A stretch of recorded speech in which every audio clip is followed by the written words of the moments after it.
Hello, my beloveds. I hope you enjoyed the tapping video for the eclipse. Definitely give it a try. I know I got some feedback that it brought up tears for people, that it brought calm. So kind of similar to my own reaction to it was, which was a lot of calm.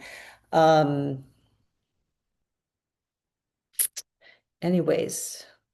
So we are a couple of days out from the eclipse, and I wanted to do a reading, give you some astrological information, and to do a little bit of healing work, healing energy with the cards. Um, I feel like there's going to be a meditation coming through, channeling. I do have the siren signal, which is something I do on Sundays, I do 3 weeks on and then a week off. I just started doing that rhythm um, because that's what basically spirit downloaded to me, and that's what feels good to me.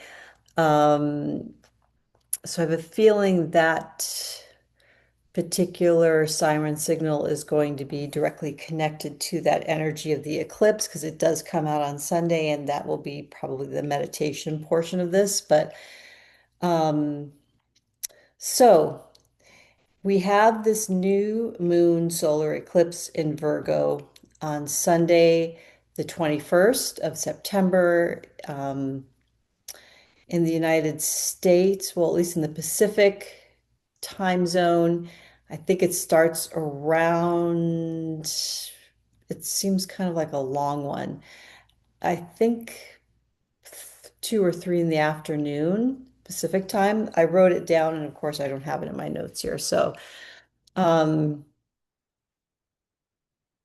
just general rule of thumb for all eclipses, you want to wear white. You want to eat lightly because it's very intense energies.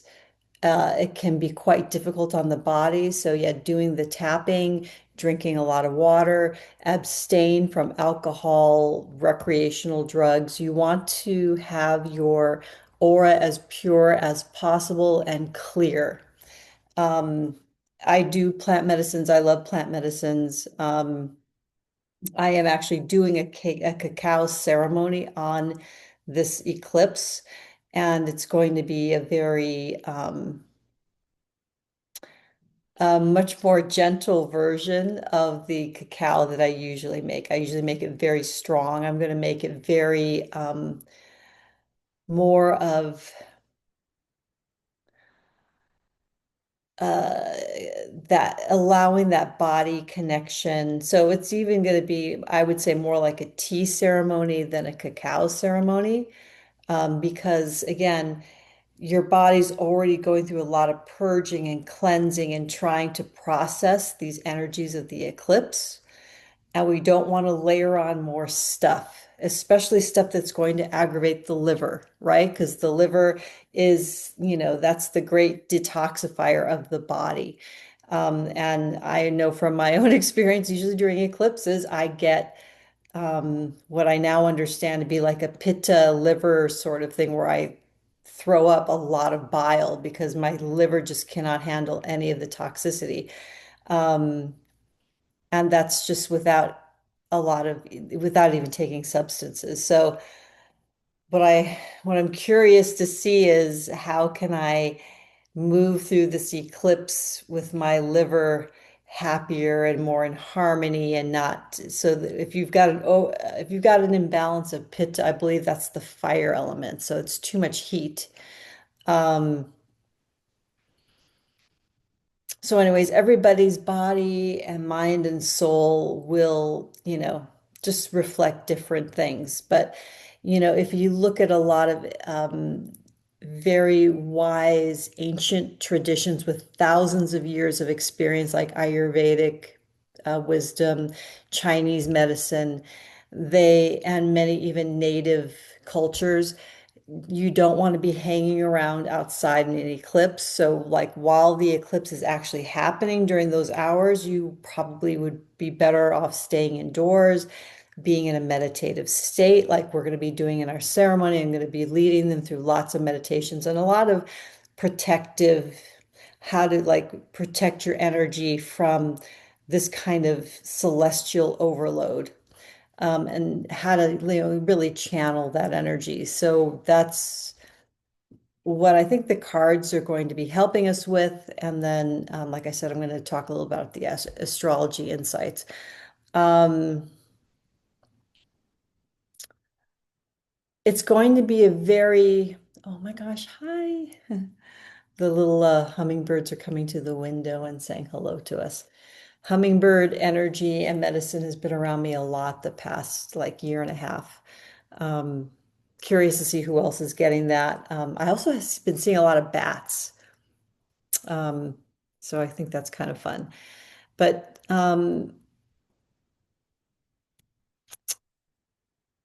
the energies of this eclipse can bring out anger, can trigger things, can even trigger PTSD. Um, because it's on the anaretic degree of Virgo, that's 29 degrees. So 29 degrees of anything is like a crisis point. So something coming to a crisis, something coming to a head, um, can really create those trauma triggers to come up, like in conversations, arguments. You might be feeling extra sensitive on Sunday, or even right now, we're like a couple days away. So as we're leading up to the eclipse, your body is feeling the energy already. It's already sensitive. And on top of this, within hours after this eclipse, we have the fall, the autumn equinox. So that is when the sun is at 0 degrees Libra. So it's coming off the last degree of Virgo, boom, smack into Libra within hours after this eclipse. Again, fall equinox to me is the balance of light and dark, the balance of feminine and masculine. So that's what you want to be focusing on, how to stay in balance, how to really look at yourself and your life with wholeness. It's really cute, this little hummingbird that keeps coming by. It's making me very happy. Um, Now,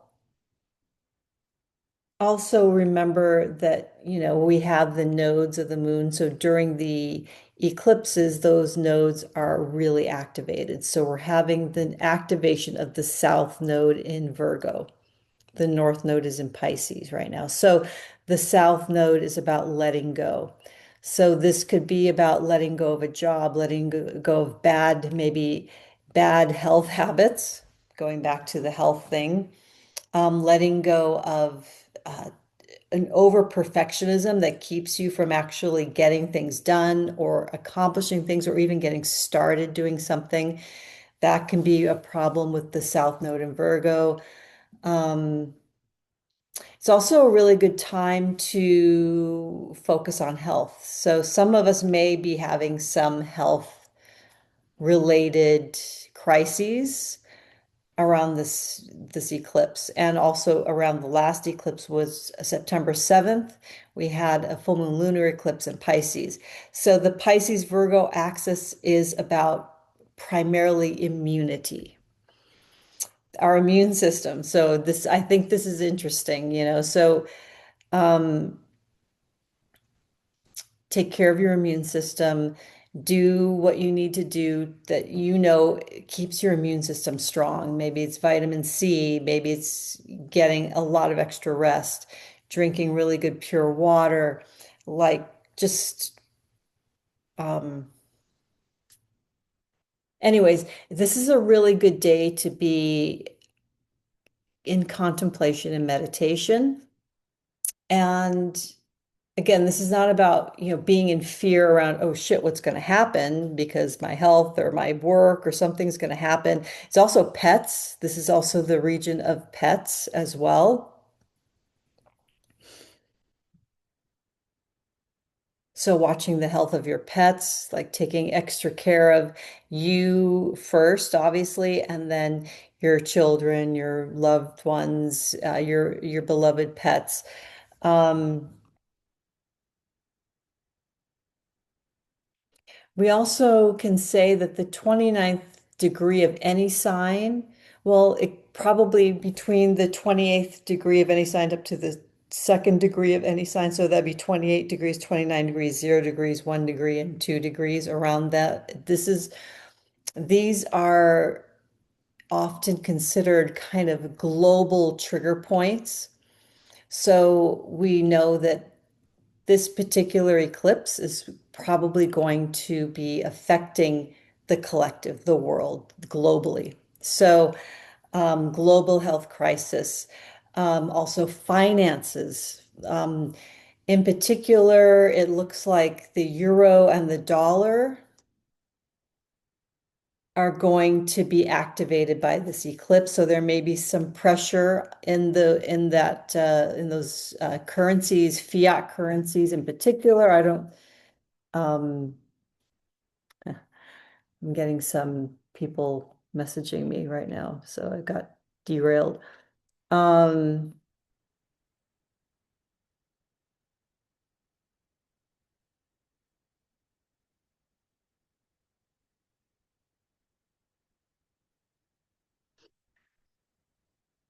where was I?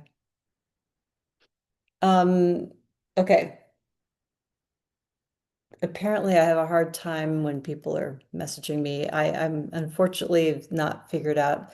It's not coming out through my phone, but it's coming through the computer, which is, I have to figure out where to turn that off on the computer. Okay. So, oh, I was talking about the finances and the markets. So there's a silver lining to this and some definitely positive energy. So I'll get to that in a minute. But going through um, just the pure astrology again, we have Saturn and Neptune almost conjunct. So they go into their conjunction on February 20th of next year, but we can already feel this. This is like systems unraveling, especially, government systems. Because again, we've got Saturn right now, 28 degrees Pisces. Saturn is retrograde, he dipped into Aries and now he's back in Pisces.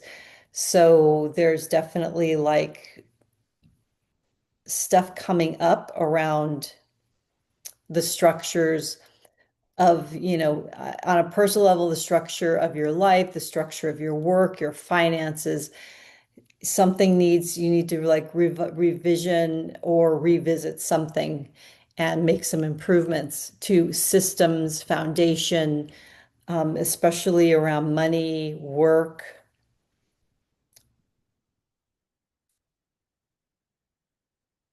and health routines.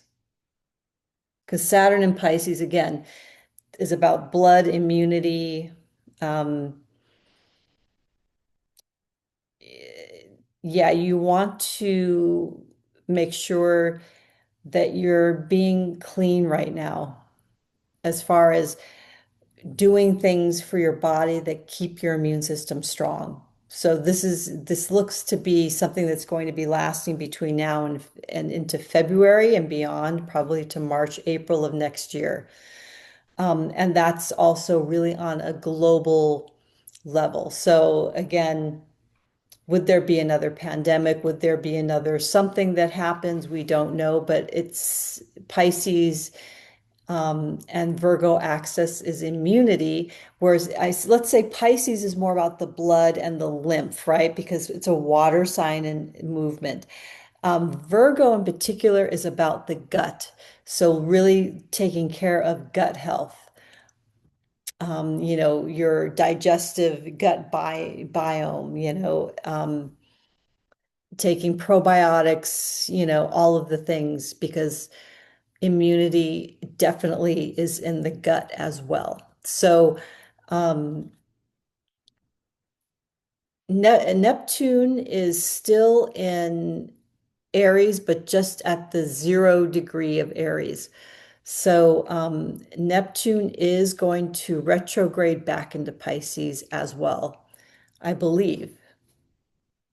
I might have to look that up. But um, anytime we have a 0 degrees of a sign, it's like a reset.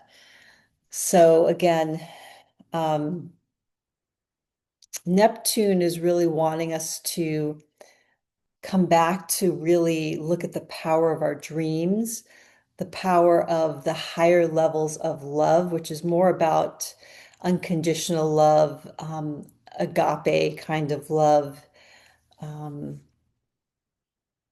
really loving the other, even if that other is in total disagreement, is totally different from your perspective, your spiritual point of view, your philosophy, whatever it is, you're still supposed to love that person, right? So I think we have with Neptune 0 degrees Aries, yes, it's about independence, but also a deep love of the other and respect of the other.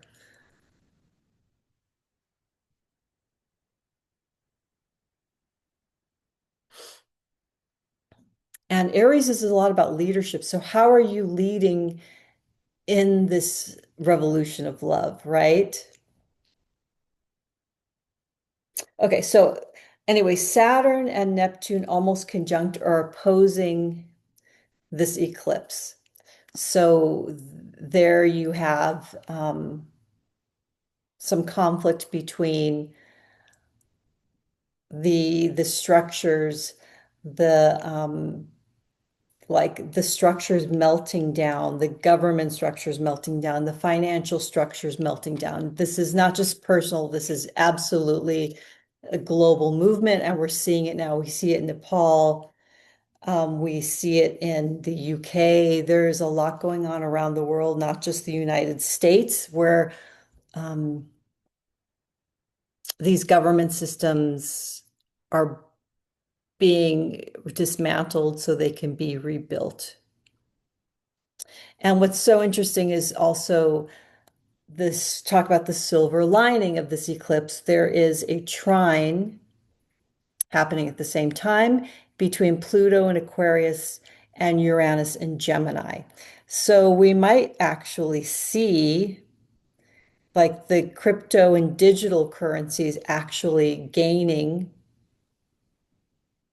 um, uh, definitely gaining credibility, especially as people look at the dollar and the euro possibly losing value. Like, where can I invest? Where can I invest where there will be value, where there will be growth? And I'm not your financial advisor. This is just what I'm seeing in the astrology. So, you get, you be your own financial advisor. Definitely talk to other people who know a lot about these things because there are a lot of obviously cryptocurrency scams, and you don't want to be involved in that. You don't want, like looking at like something like a Bitcoin is a place where, I probably have most of my digital cryptocurrency investment. Okay. Anything else I want to say about that? So this air trine, so Pluto and Aquarius, Pluto is really the people. And Aquarius is the sign of rebellion, innovation. So we know that whatever is happening as these structures are being melted down, that the people are going to come in, and what the people want, the people will probably get. So as these new government systems are rebuilt, people will be, or the people, so to speak, the common man. This is the Pluto um, in Aquarius is not about the elite. It's the opposite, right? We have Pluto and Capricorn before this. That was about the elite, which is really interesting. And now we've got the power, Pluto, which represents power, power to the people. So we're going to definitely see so much change and innovation after this. I mean, we're already seeing it, in the past, whatever, probably year, the past, 6 months, but we're going to see this eclipse is going to activate things and make things move faster, especially um, Uranus and Gemini is tech innovation. So we know that's pretty much like AI. And also, um, in relation to this eclipse, could also be advancements in health technology, like healing and health technologies. Um, so we definitely, there is a lot of good with this eclipse, and um, especially on that worldwide scale. See if there's anything else. Okay, I'm going to go into the reading. So I have three cards on the left, which represent the feminine side, and three cards on the right, which represent the masculine. So each of us has a feminine and a masculine side. So these are cards to help us find that balance that we need in the equinox. And also this is also, I also asked, what are the energies of this eclipse coming through, and what can we do for healing to protect our energy, and also to really work with these powerful, it's just a powerful agent of change. Um, so that part is exciting because it's scary because we don't know what direction things are going to go, because eclipses are a bit of a wild card, but we do know that change is inevitable, and this is going to be quite massive, drastic change in all of our lives on a global level and on a personal level. So the first card for the feminine is called Desert. So this is from the Unveiling the Golden Age by Izzy Ivy.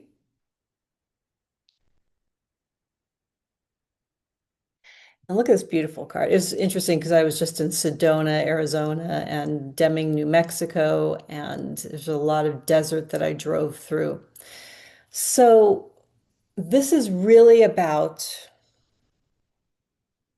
and this makes sense with the feminine, being, having an open heart, being balanced with giving and receiving, and really looking at your fear around loss. Because sometimes when we fear a loss, it could be a loss of a relationship, a loss of health, a loss of money, whatever the loss, whatever it is that you're afraid of losing, this is saying to do some work around that. Maybe write it down. I've been working on writing down some of my fears and, write them down on a piece of paper and burn them safely, like in a sand bowl or a dirt bowl or something. Um,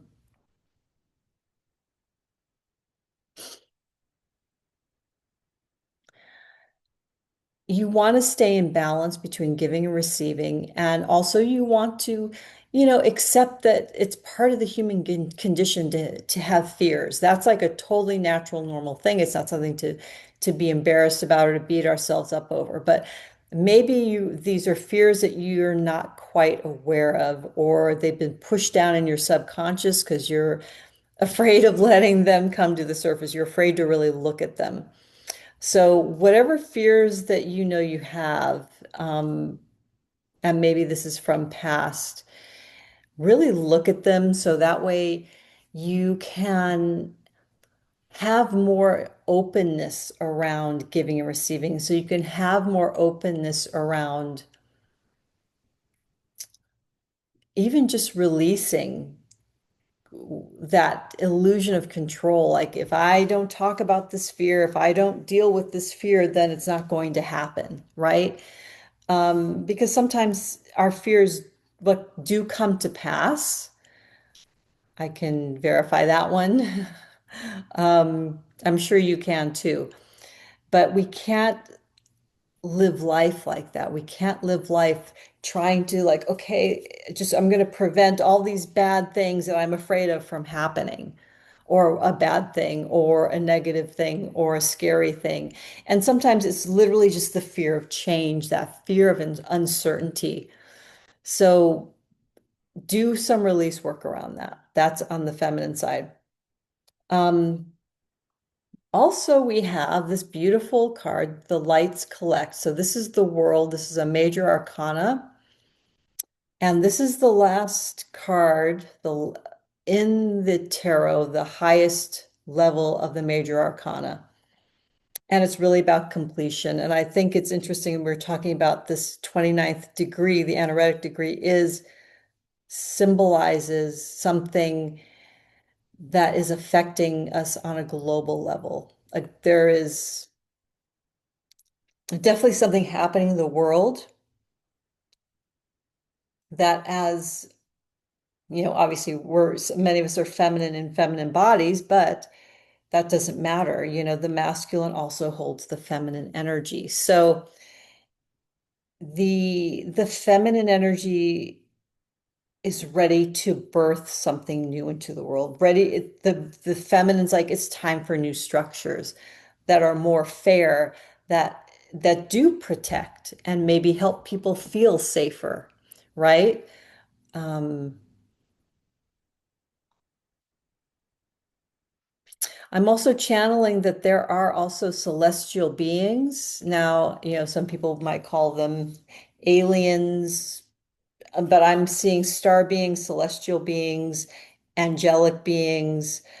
We just say beings of light holding the earth right now in light. So I would say on the day of the eclipse and maybe even leading up to the eclipse, really meditate on sending light to the world because there are many parts of the world where people are really suffering.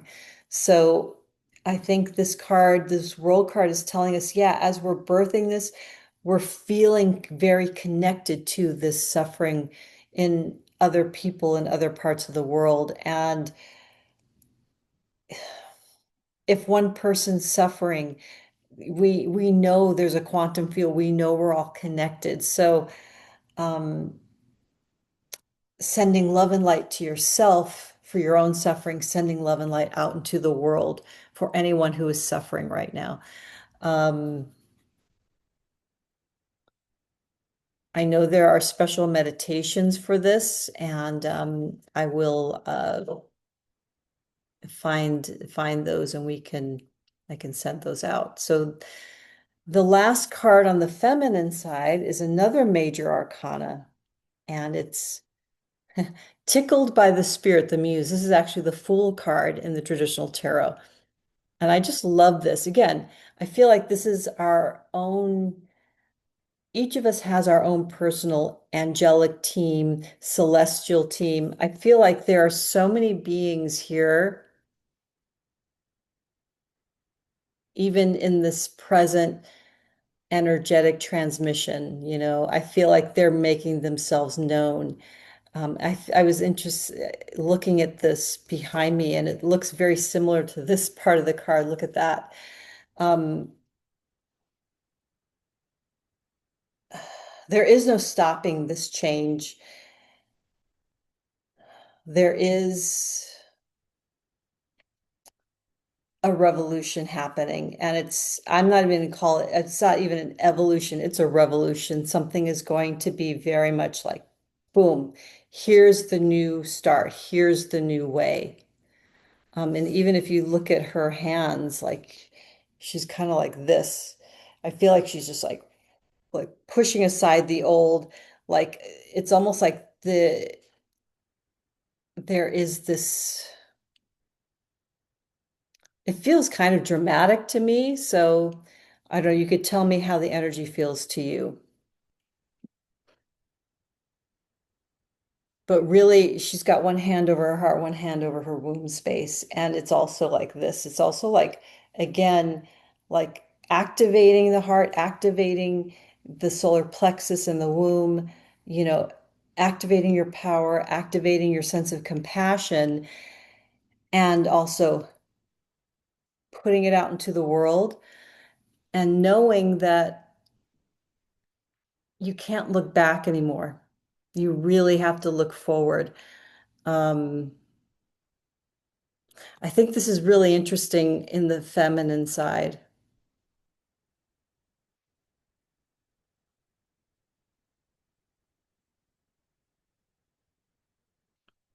But your feminine soul, your feminine essence and energy is getting a total reboot. Again, keep drinking water, eating very fresh, clean, pure food as best you can, and eat light, eat on the lighter end. That's also something that, in Ayurveda and Chinese medicine and many native cultures, they fast and or eat very like light meals. Yeah, because we're getting hit in the gut, literally, Virgo. So solar plexus, digestion, how are you digesting what's going on in the world? How are you digesting the change that's going on in your life? All of this is playing a part. Okay. Now we're going to go into the masculine side. Very interesting. So the first card for the masculine is the rainbow portal. This is equates to the Knight of Cups in regular traditional tarot. But I love the rainbow and then just these beautiful like violet clouds.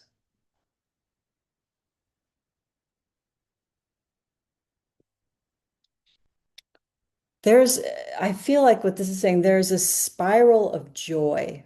And I feel like part of what's going on here, this in this masculine side, there is,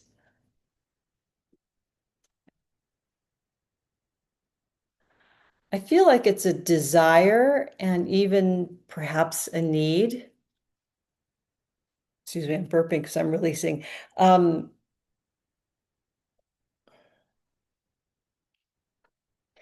Living life more romantically.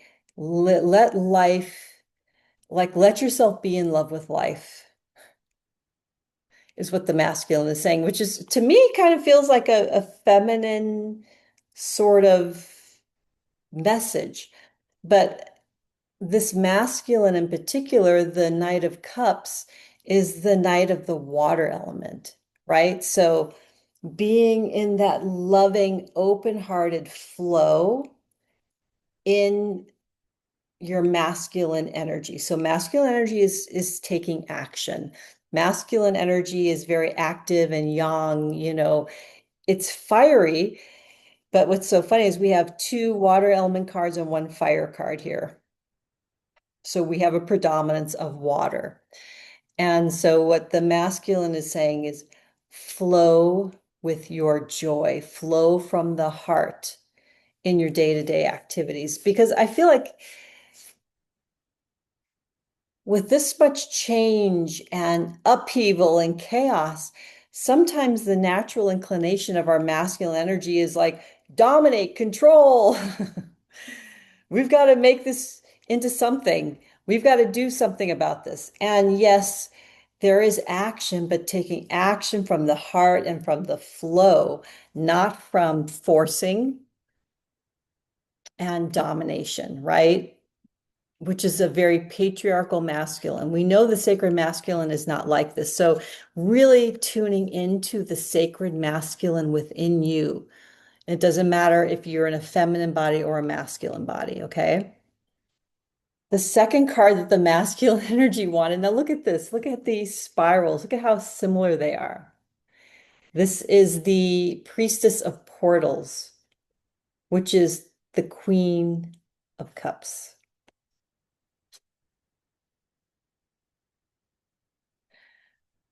Really taking action, rebuilding your life if things have fallen apart, if something has fallen away, right? There's a void here.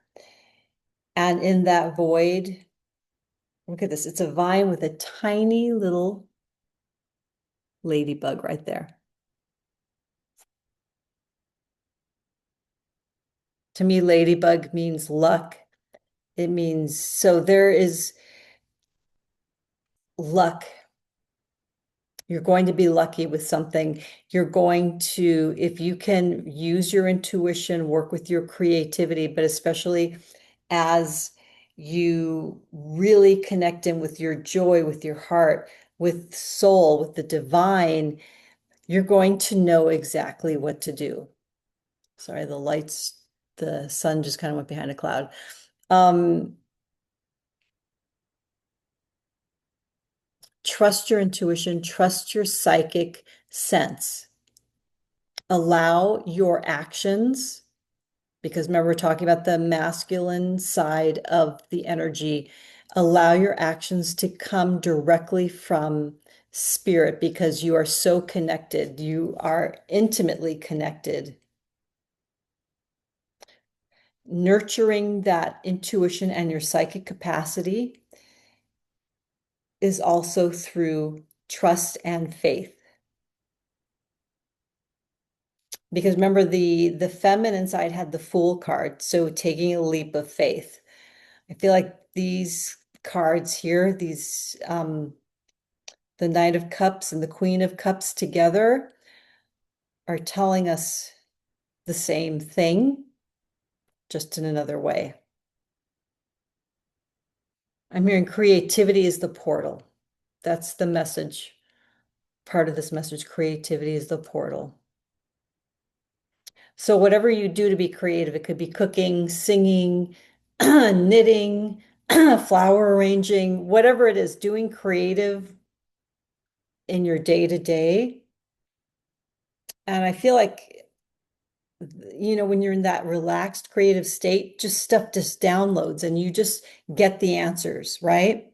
So what I'm hearing from spirit is if you have questions about things, write them down on a journal, write them on a piece of paper, do something creative, and then, maybe an hour or two, come back and write down the answer because the answer is just going to flow through you. So there's some, for some of you, automatic writing might be part of this psychic upgrade, psychic energy hit. You're definitely going to be channeling divine insights and wisdom into your daily life, whatever that is. So whatever it feels like it's been removed from your life, this void is going to be filled by something. So fill it with something creative, full of inspiration, full of your imagination. I'm hearing imagination is really important, especially free from fear, free from limitations and restrictions, just the unbridled imagination. Let it fly, okay? The third card that we have for the masculine side is the Two of Wands action plan. So this feels very masculine, right? We've got the fire energy here. And it's basically saying, take all of that creative knowledge, downloads, inspiration, and begin to channel it into a plan.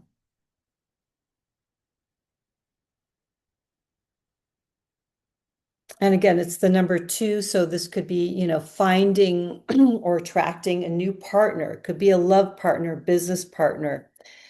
But it's interesting because we have the Knight of Cups and the Queen of Cups, and then this partnering energy kind of feels like it's the glue here.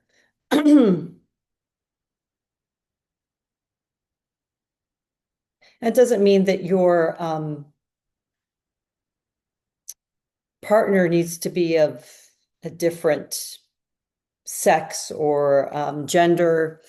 I just feel like this is saying blending creativity, the spirit, that feminine side with the masculine side, with the action, with taking inspired action, having a plan and a system so you can channel that energy, channel that insight, that wisdom into whatever, a book project, a new job, a new business or business venture.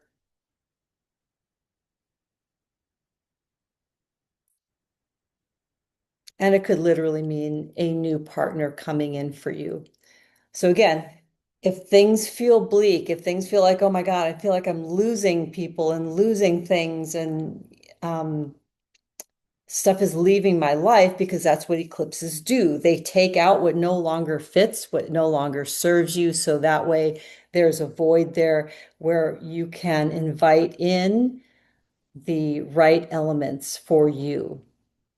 And I think that's it. I feel like that was a really good reading, and I hope this serves you. I hope this kind of helps you to balance out your energies today and, through the eclipse. And yeah, if you have any insights, anything that came through for you during this reading, please do tell me in the comments below. Okay? Much love. Bye for now.